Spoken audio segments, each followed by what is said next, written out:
Hi, good evening. This is Scott at Scott Trades on Twitter with StockMarketMentor.com and your chart of the day. A quick and dirty one here from Lamb Weston. This is ticker LW. Now, Lamb Weston is one of the biggest French fry producers in the whole world. And so we're going to go quick and dirty, get the dirt off of the potato and into the deep fryer and get you back into your evening. So this stock has a lot of great ingredients right now. It's in an uptrend, and as you can see, it's above all the major moving averages.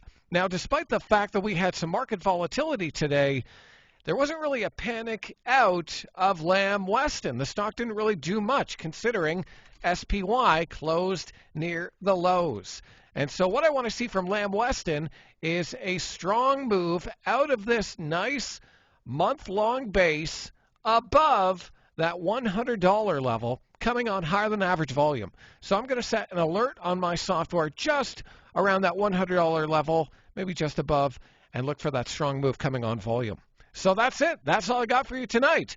Now, don't you crave French fries and maybe a side of gravy? I kind of do. Hey, if you like this, you should see what else we're up to over at StockMarketMentor.com. Click the link, take a trial, and I'll see you on the other side.